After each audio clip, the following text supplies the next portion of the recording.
I think so. I think we saw with Vanes Martirosyan.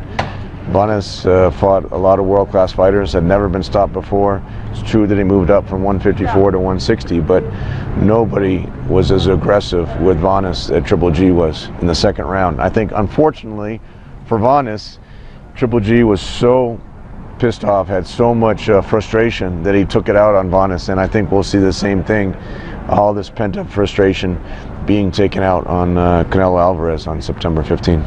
Quite put together the second time. It wasn't really, it wasn't a little tough, it was very tough. You know, Triple G always puts on a big drama show in the ring. It's always exciting when he gets in the ring. This was a big drama show outside the ring with these negotiations. We were going back and forth for about a month with the positive test. Triple G felt, look, he's the Triple G's the champion. Out of respect for the champion, he should get 50-50. Then when we were going back and forth, he said, you know what, I'm going to make a concession to Canelo. If Canelo really thinks he's the A side, Triple G came off the 50-50 position. He came down. Canelo came up a little bit. We were very close, but we still, you know what they say, it's close but no cigar. We were close, but Eric and I couldn't close the gap, even though the gap at that point was just really small. We couldn't close it. We really were looking in a different direction. They were looking in a different direction. Golden Boy made up the deadline. We had the deal already made with Billy Joe Saunders. Triple G had no problems. He wanted naturally his first priority was the rematch with Canelo. That's who he wanted to get in the ring. But he had no problems if he had to fight Saunders, for example, undefeated champion, unifying another title. It's a lower profile fight, naturally lower on the financial scale, but he wasn't focused on the finances. He just wanted to have a competitive fight in the ring out of respect for the sport of boxing, and out of respect that he is a champion, he wanted to get what he felt was fair.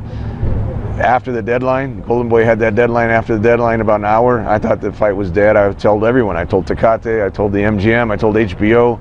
I said, look guys, Eric and I tried everything. They couldn't get Canelo up. I couldn't get Gennady to come down. We couldn't agree on the middle. I even at one point offered, you know what, Triple G, I'll put in some of my money to help bridge the gap. And he said, no, it has to come from Canelo or Golden Boy in order to make this deal out of respect. So even that solution didn't work. But at the end of the day, an hour later, after this was dead, it wasn't even on life support. This fight was dead for an hour. Eric called me up. He said, look, I talked to Oscar. We have one last proposal for you. We have a deal that we think is going to meet what Triple G has wanted. And when they made the proposal, the thing that made all that a lot more complicated, Triple G was in Moscow. I was in LA, Eric was in LA, Triple G is in Moscow, Canelo's in Mexico somewhere, and we're trying to put this fight together. He needs to get, naturally, Canelo's permission. I need to get Triple G's permission. Triple G was in Moscow for the opening ceremonies of World Cup.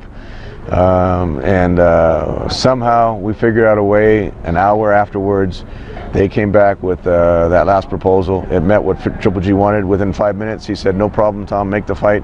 Tell him I'm going to come and knock out Canelo this time. And that's how it happened.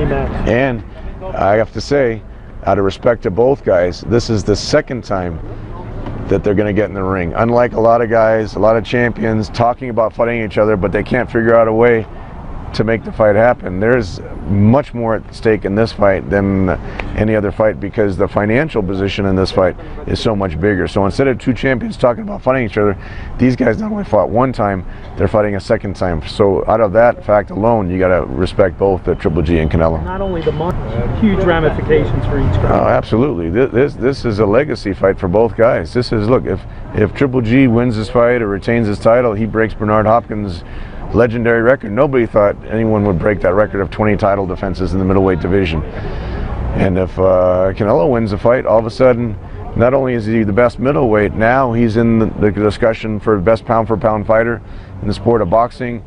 He's going to unify the titles that we worked so hard to put together. That's another reason why Triple G took this personal and is so pissed off, because of Canelo's cancellation of the May 5 fight, it put that IBF title in jeopardy. IBF wound up stripping him because we were negotiating for the Canelo fight, and he's always wanted to unify the titles, and now he's pissed off about that. So he's not happy with Canelo at this point. Whatever Canelo says, why Clenbuterol got in his system. Triple G's not buying it. He's pissed off, and he just wants to get him back in the ring. As soon as the Nevada Commission clears him, and he passes all of his tests, Triple G's coming in there, and he's going to be the hunter against the younger guy.